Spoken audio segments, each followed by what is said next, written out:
Millionaire kissed a blind girl to avoid a forced marriage. But what happened next left him. Hello everyone. Before we begin today's story, I have a small favor to ask. Please hit subscribe and turn on the notification bell so you never miss our channel's new videos. It is quick, free, and the best way to support us in bringing you more dramatic stories. Your support means the world to us. Where are you watching from? Drop your city or country in the comments below. Thank you very much. Now, let us return to our main character. The rain had been falling all evening over Florence, turning the cobblestone streets into mirrors of gold and amber beneath the streetlights. Outside the Palazzo Devereux, the sound of violins drifted through the open windows of a gala, meant to celebrate an engagement that Alexander Devereux never wanted. Inside, the young billionaire stood at the edge of the ballroom, his jaw tight, his glass untouched. The chandelier light shimmered against the polished marble floor, but he felt nothing, only the weight of expectation pressing on his chest.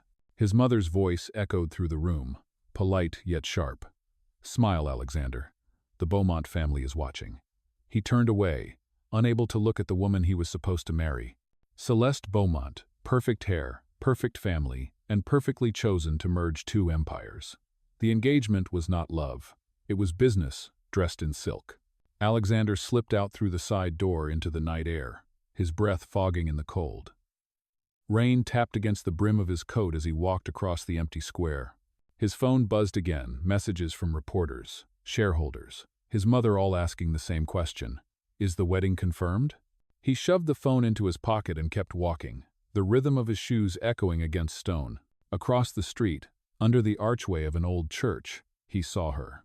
A young woman sat with a violin resting across her knees, her head tilted slightly as if listening to something beyond the storm. Her eyes were closed, the faintest smile on her lips as her fingers moved over the strings.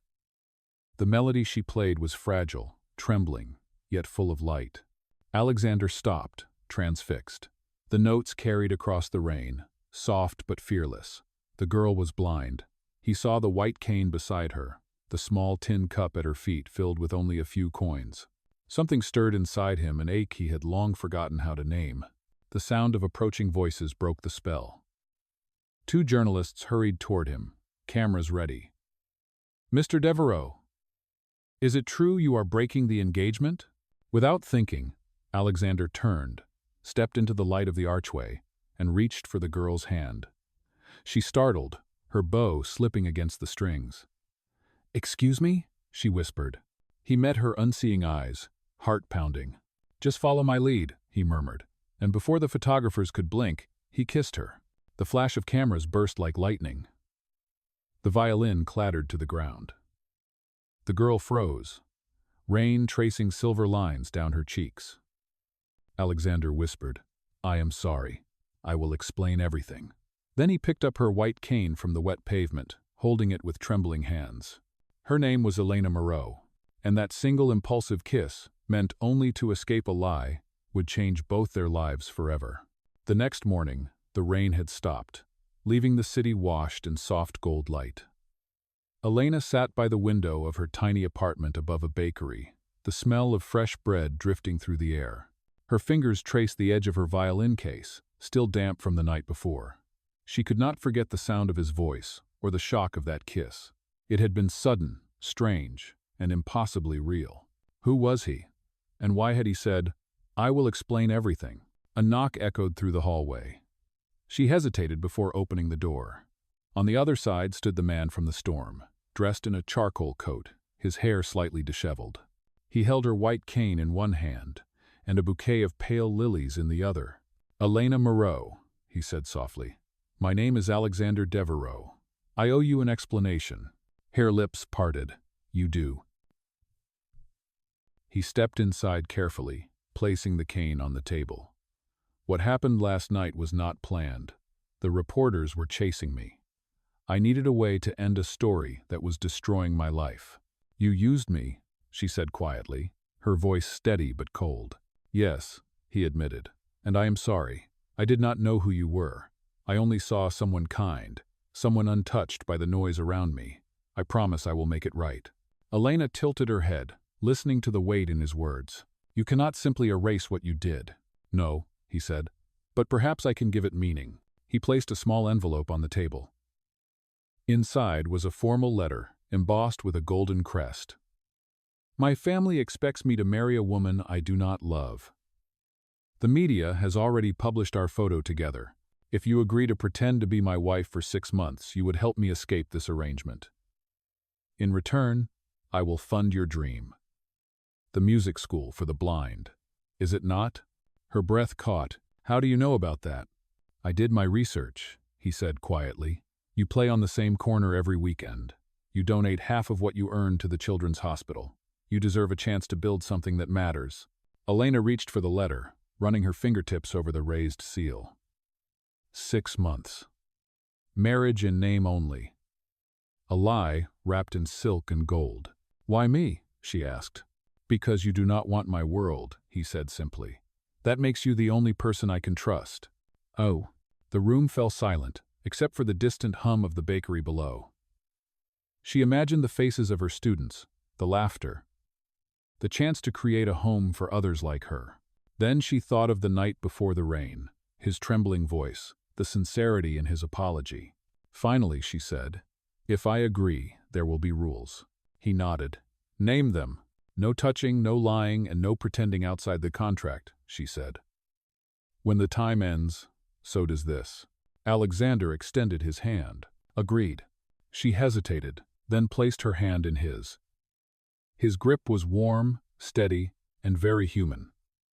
For a moment, neither of them spoke. Outside, church bells began to ring across the city, their echoes mingling with the faint scent of lilies. In that fragile quiet, the deal that would change both of their lives was sealed not by a kiss this time, but by the sound of 2 hands meeting under the morning light. The papers were signed 1 week later, inside the marble office of Devereaux and Sons. The gold seal shimmered under the sunlight as Alexander placed his signature at the bottom of the contract. Elena followed his voice, tracing each line of the document with her fingertips, before writing her name in deliberate strokes. The sound of the pen against paper felt final, like a door closing behind them both. When it was done, Alexander set the pen aside and exhaled. From this moment, you are Mrs. Devereaux, at least in the eyes of the world. Elena turned her head toward him. And in your eyes? He paused. In mine, you are still the girl who played music under the rain. He walked her out to the waiting car. The driver held the door, and she felt the smooth leather interior beneath her hand. As the city faded behind them, Elena could sense Alexander's tension. Every few moments he adjusted his cufflinks, checked his phone, or stared out the window. When the car finally stopped, she heard the faint rustle of palm leaves and the distant call of birds. This is your new home, he said. She stepped out slowly. The air smelled of lavender and salt from the nearby sea. Before her stood the Devereaux estate, tall arches, cream-colored stone, windows trimmed with gold. The sound of the fountain echoed softly through the courtyard. For someone who had lived her entire life in small rented rooms, it felt unreal.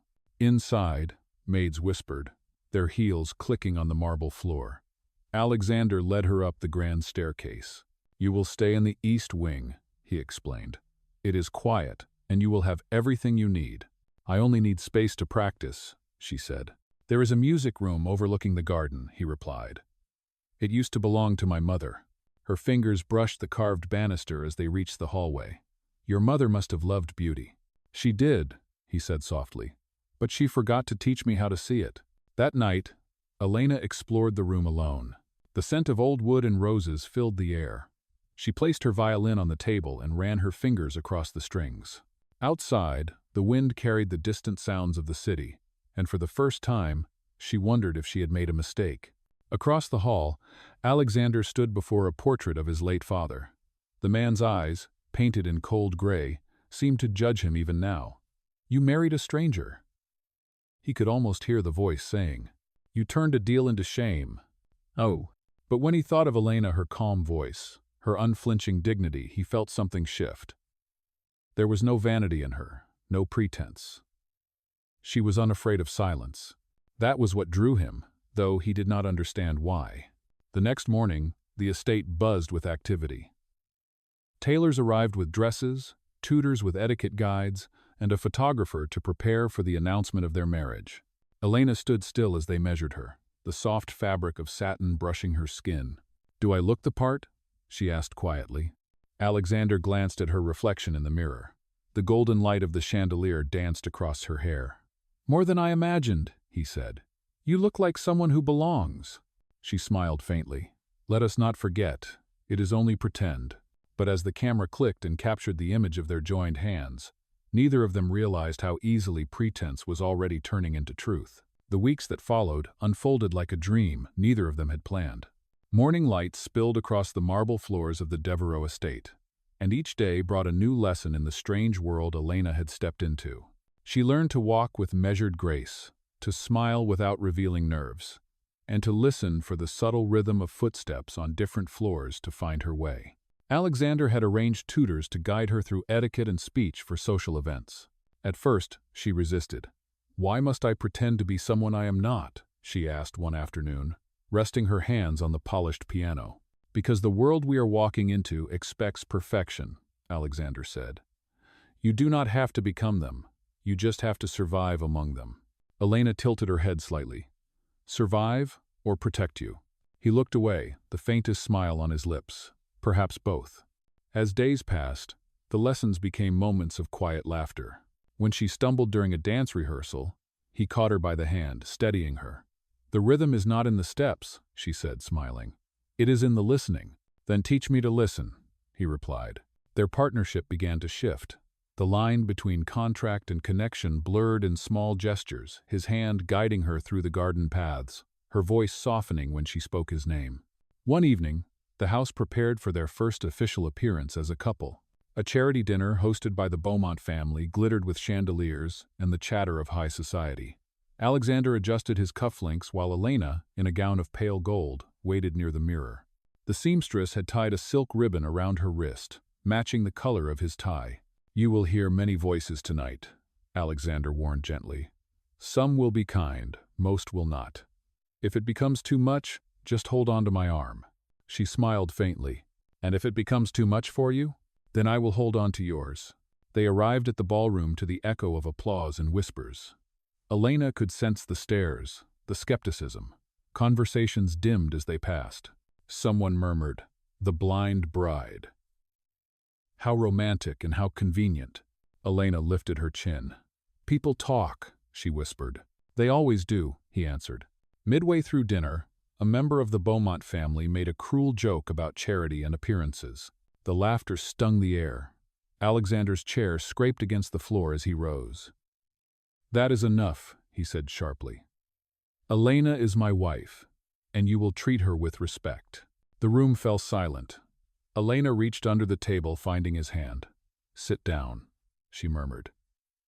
"You do not need to fight them." He sat slowly, his pulse still tight. Her fingers traced his knuckles, calm and steady. "I can handle words," she whispered. "I have lived my whole life among them." That night, as they left the gala, rain began to fall again, gentle and rhythmic. Alexander opened the umbrella, holding it above her head. She laughed softly. "Every turning point with you seems to come with rain." He looked at her, the city lights reflecting in his eyes. "Maybe that is how the world reminds us to start over." And as they walked beneath the soft golden glow of the street lamps, hand in hand, neither of them realized that the act which began as a performance had already become the quiet rhythm of something real. Days turned into weeks, and the world began to believe in the illusion they had created. Magazines printed their photographs, calling them the golden couple of Florence. Invitations arrived daily, and Elena found herself surrounded by crystal chandeliers, velvet curtains, and the murmur of foreign tongues. She had learned to smile, to nod at the right moments, to measure her words as carefully as she once tuned her violin. But behind the elegance, her heart carried an unfamiliar ache. She had promised herself not to feel, yet every time Alexander spoke her name, something inside her shifted. He had changed too. The man who once carried the weight of arrogance now looked at her with quiet respect. One late afternoon, the housekeeper brought an envelope sealed with gold. "An invitation, sir," she said. Alexander opened it and frowned. "The annual board dinner," he muttered. "They expect us both." Elena set down her teacup. "Will your family be there?" "Yes," he said. including Celeste Beaumont. Her name hung in the air like a ghost. At the dinner, the ballroom glowed with golden light. Elena walked beside Alexander, her hand resting on his arm. Though she could not see the glances that followed, she could feel them, the hush of admiration, envy, and judgment. A waiter guided her to her seat, and Alexander whispered near her ear, "If you ever feel lost, just follow my voice." She smiled. "I always do." Halfway through the evening, a board member stood to make a toast. "To the Devereux family," he said loudly, "and to the woman who has brought new color to the estate." A few guests laughed softly, and another added, "It must be challenging, keeping up appearances." The words pricked like thorns. Elena kept her face still, her hand tightening around her glass. Before she could speak, Alexander rose from his seat. "Appearances?" His voice was sharp enough to silence the room. "You speak as if dignity belongs only to the rich and the sighted. My wife has shown more strength and grace than any of us sitting here tonight." No one replied. The air trembled with unease. Then, in an impulsive act that none expected, he took Elena's hand and guided her to the small stage near the orchestra. "Play something," he whispered. Her lips parted in surprise. "Now?" "Yes. Let them hear what I hear every morning." The conductor offered her a violin. She lifted it gently, feeling the smooth curve of the instrument under her fingers. When the bow touched the strings, the first note rose soft, pure, and full of unspoken truth. The music filled the hall, turning judgment into wonder.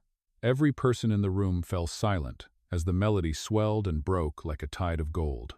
When the final note faded, the applause came like rain after drought. Elena lowered the violin, breathless. Alexander stood beside her, pride shining in his eyes. "You were magnificent," he whispered. As they left the stage, she said quietly, "That was not part of the contract." He smiled. "Neither was my heart." Oh, outside, beneath the night sky, Elena felt the warmth of his hand in hers. For the first time since their deal began, she could not tell where pretending ended and love truly began. And though she could not see the stars above them, she felt them, each one burning softly, like the rhythm of her own heartbeat whispering his name.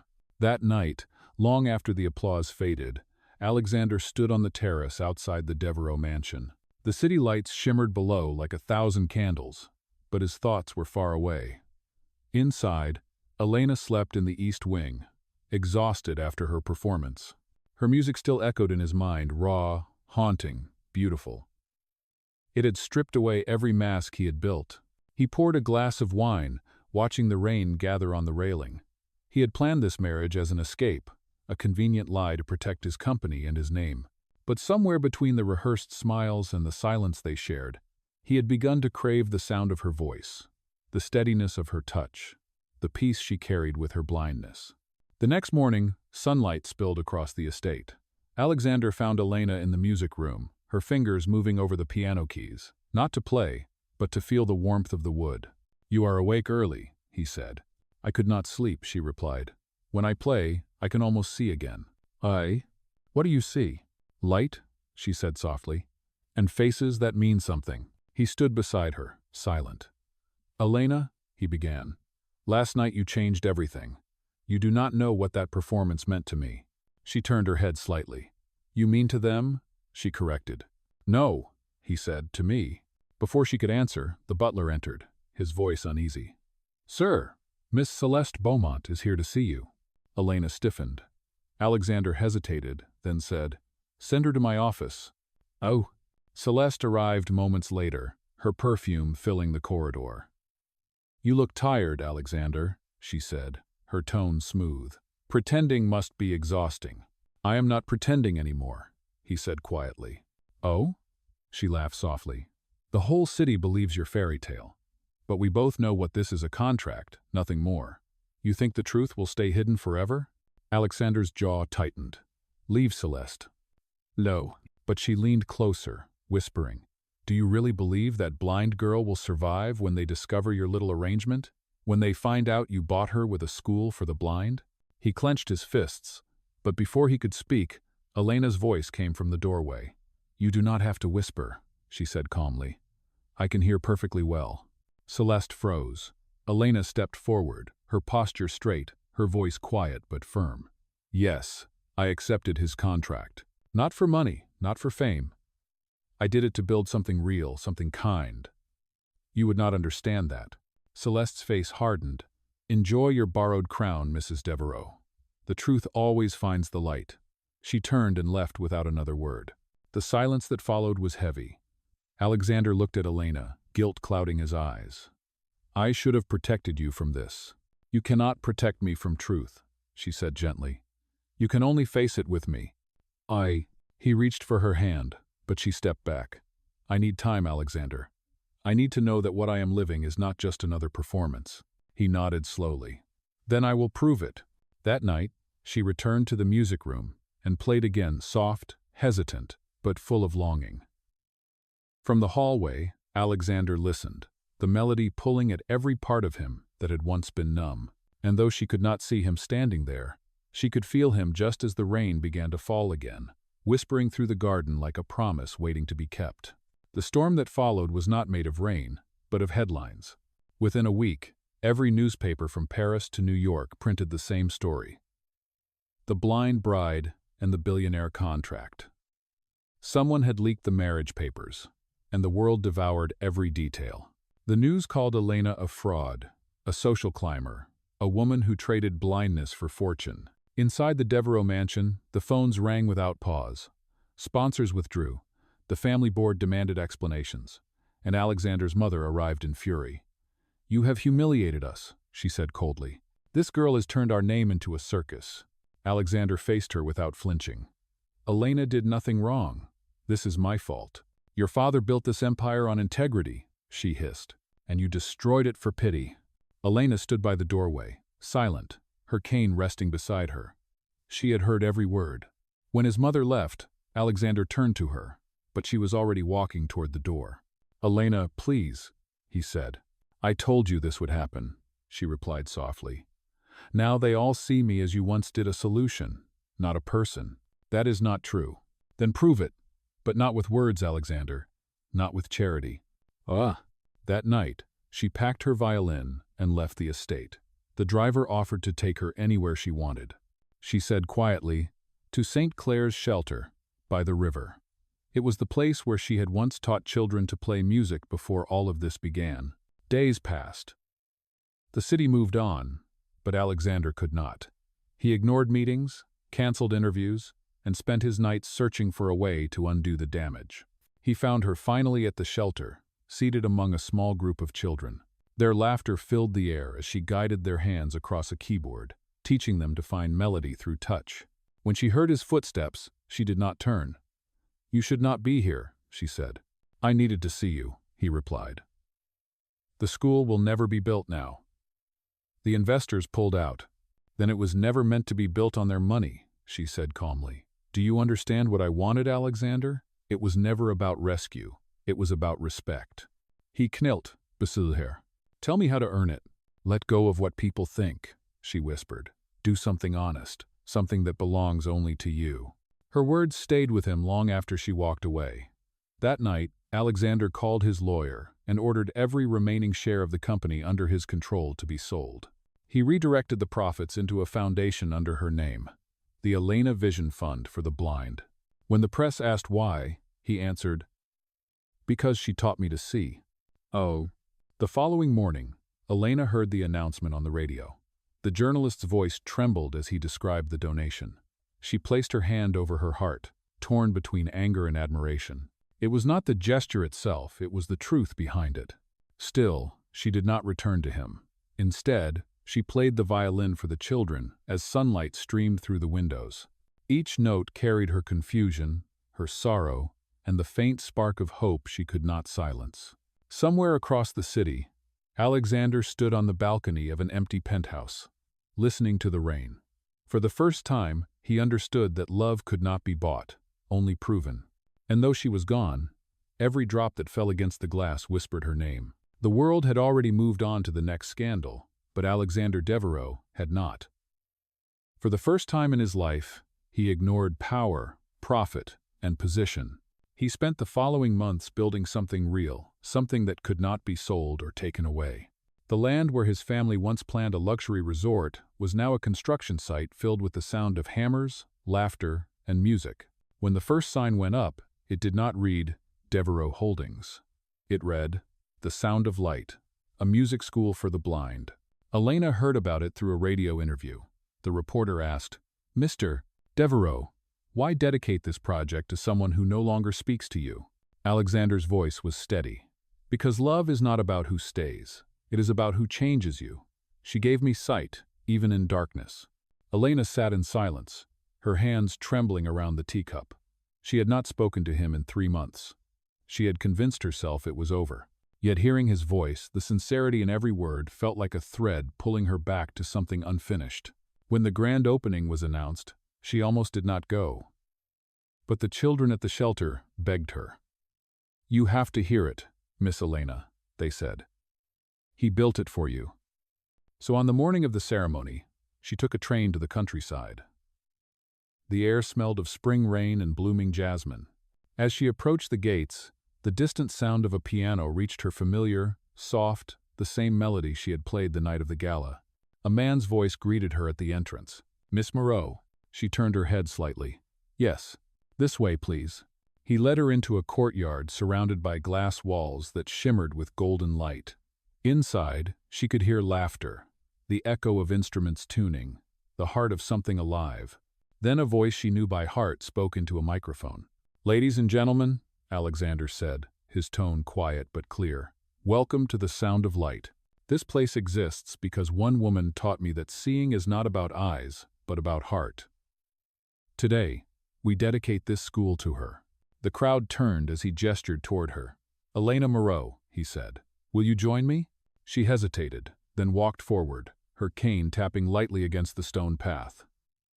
When she reached the stage, he extended his hand. She took it, her pulse racing. I told you I would prove it, he whispered. And you did? She replied. But why now? Because I finally learned that love is not a contract, it is a promise kept. The audience fell silent as Alexander handed her a violin. It was unlike any she had ever touched, smooth, warm, and engraved with delicate letters. She traced the words with her fingertips. For the girl who helped me see. Her throat tightened. You remembered, she said. I never forgot, he answered. Elena lifted the violin to her chin and began to play. The first note rose into the air, bright and full of grace. The sunlight spilled through the glass walls, wrapping the stage in gold. Alexander stood beside her, his heart steady, for the first time in years. When the song ended, he turned to her. Stay, he said quietly. Not for duty, not for pity. Stay because this is where you belong. Elena lowered the bow, her smile trembling. Then stop asking me, she whispered. Just hold on. He did, and for the first time, the applause that followed did not sound like noise. It sounded like home. 1 year later, Florence woke to the sound of church bells echoing across the Arno River. The morning air was bright and clear, shimmering over the vineyards and gold rooftops. Inside the courtyard of the Sound of Light, rows of chairs lined the marble path, filled with students, friends, and people whose lives had been touched by the school. At the center stood Alexander Devereaux, his hands clasped behind his back, his heart unsteady with a feeling he now recognized as joy. Elena arrived in a soft cream dress, her hair pinned loosely, a white rose tucked near her ear. The children led her toward the front, their small hands guiding hers. She could hear the rustle of leaves, the laughter, the soft music drifting from the orchestra behind them. When she reached Alexander, she smiled. You sound nervous, she whispered. I am, he said honestly. This time, there is no contract. Good, she answered. Then it might be real. The guests rose as the music began. Father Bennett, the old priest from St. Clair's shelter, stood before them, his voice steady. Today we gather not for wealth or obligation, but for love that was tested and proven true. As the vows were spoken, memories filled their minds, the rain-soaked street, the accidental kiss, the cruel headlines, and the melody that had healed them both. When the priest said, "You may now seal your promise," Alexander took her hands, warm and trembling. Elena, he said softly, I once kissed you to escape a fate I did not want. But that kiss led me to the life I was meant for. You gave me sight when I had none. And I promise, from this day forward, to walk beside you not as your rescuer, but as your equal." She lifted her face toward his voice. "And I promise," she replied, "to remind you, when the world grows dark again, that love does not depend on sight, only on faith." He kissed her then, slow and certain, as the crowd erupted in applause. The children tossed white petals into the air, and sunlight spilled across the courtyard like liquid gold. Later that evening, after the celebration faded into laughter and song, Alexander led Elena to the rooftop terrace overlooking the city. Lanterns flickered in the warm wind. Below them, the lights of Florence shimmered against the river like stars scattered on water. "I have one last gift," he said, placing something small into her hands. She felt the smooth edge of a violin charm made of gold, shaped like the instrument that had first tied their worlds together. "Is this another promise?" she asked. "It is a reminder," he said, "that even when you cannot see me, I am there listening." She smiled, tears glistening like dew. "Then play something, Alexander. Let me hear what home sounds like." He lifted the real violin from its case. The melody he played was simple, unpolished, yet full of heart. Elena joined him, her bow gliding in perfect harmony. The two sounds merged into one, rising above the city, carried by the wind. When the final note faded, she reached for his hand. "We started with a lie," she said softly, "but ended with the truth." He nodded. "The best mistake I ever made." "Oh." As the bells of St. Clair's tolled again in the distance, they stood together beneath the golden sky, no longer pretending, no longer bound by contract, but by something far greater, love that had learned to see without eyes, and two souls that finally found their way home.